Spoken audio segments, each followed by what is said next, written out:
little test video here. I have a new camera. It's an Insta360 1RS. A little disaster video, but anyway. So what I noticed there on YouTube was I bought this saw here recently. It's a Holzmann. It's a BS275 top. And when I was doing a bit of research about it, I noticed there was no real good review videos that kind of covered what I wanted to cover. So I'm going to do a review video. I'm trying to start the channel here just to help a few people out. So if you like the video or if it helps you out, just give it a like and turn on the bell there and subscribe or whatever. Alright, so the saw is inside here, and I just throw up this shed real quick. I have no lights in it or anything yet, and I don't have power either. I'm bringing it across from my workshop. The idea of the shed is, so if you see that there, there's a door at both sides like that, and I'm going to have rollers, a roller conveyor going out both sides outside the shed.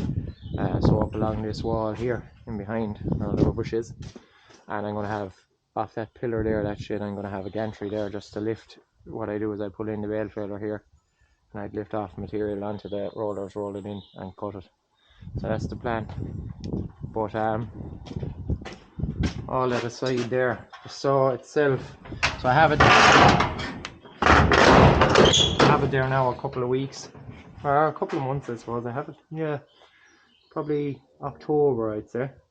Cut a few sheds with it, cut a good few different projects with it. You can see some stuff there around the bottom of it. Got a good bit of channel there, bit of box, you know. So the thing that I was looking at when I bought this saw was the swiveling head of the saw, which is actually a great job. Now I couldn't find much on it online, as I say, but if I lay it down here for a second.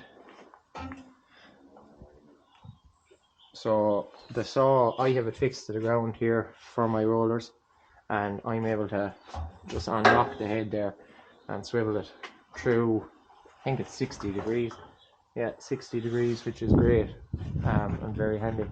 Never really be cutting that much. 45 would be the most I would say normally, but you never know.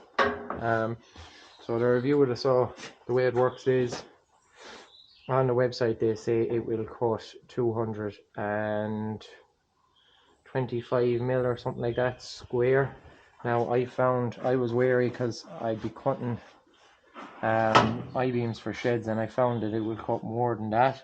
So if I just open up the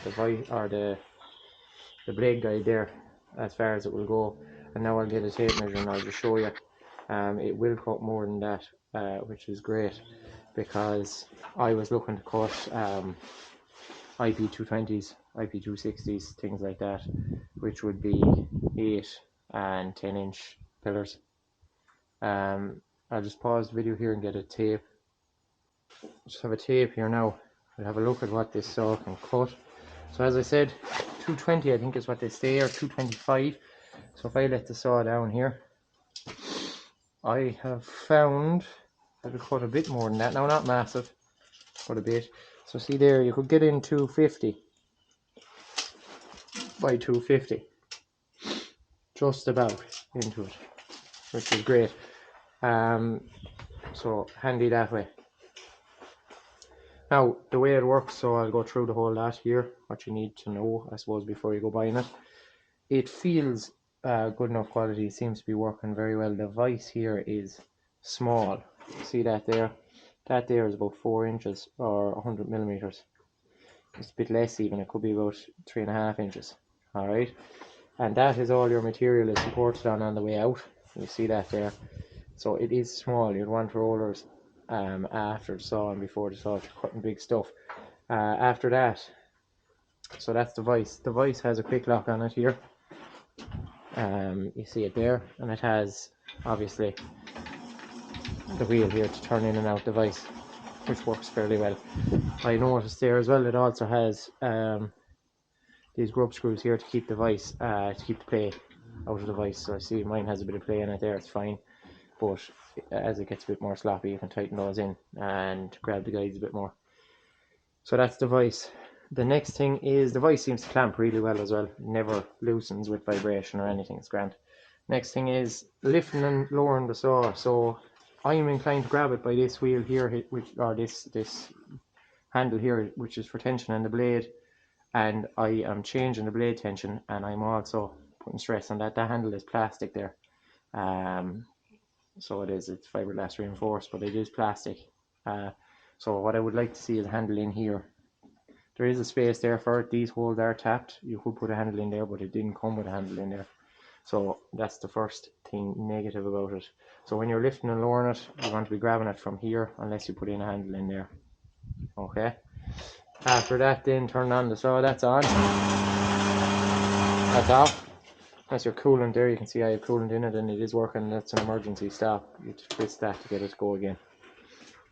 So that's the head of the saw. Changing the blade, then you loosen this, open the back cover, and you change the blade.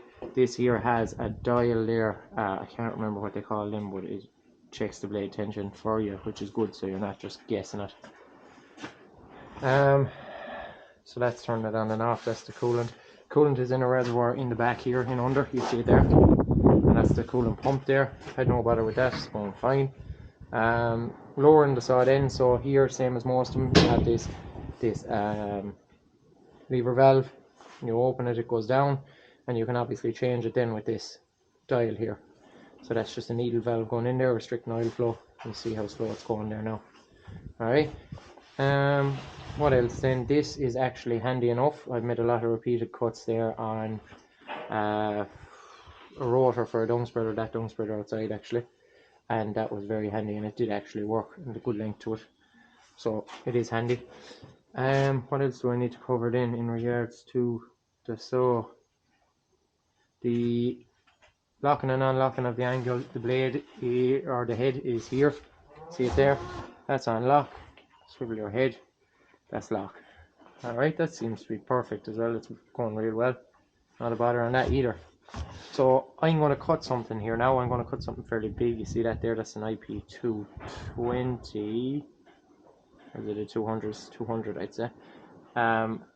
Anyway, it's about 8 to 9 inches of an RSJ, an I-beam. Alright, so normally the angle on the roofs of those any shed is about 12 degrees. So you see there, I've unlocked.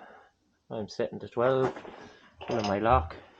Open up my saw, make sure my lever valve is locked, and I'll open up the vise then.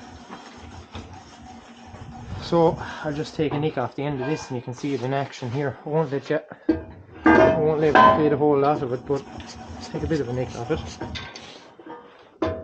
So put this in here.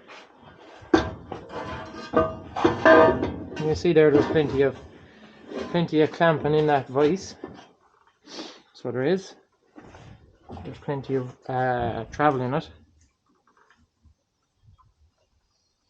Just take the corner off this, clamp it in, and then I put the rest of the tightening on with this quick clamp function here.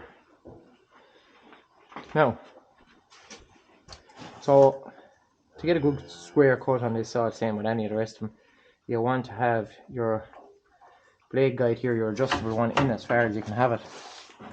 Alright, so I'm going to go in that far there. You want it in as far as you can have it, so that the blade is obviously supported as close to the material as you can get it.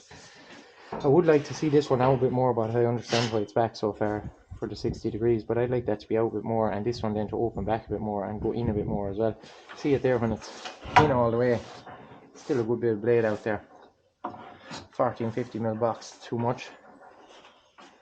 It wouldn't really matter anyway, small box, but blade might be inclined to wander when it gets a bit older. So I'm down close to the material here now, I'm not touching it. My coolant is on, my emergency stop is off, and my on button is here. I'll just turn this on and I'll let it go down through it there a bit.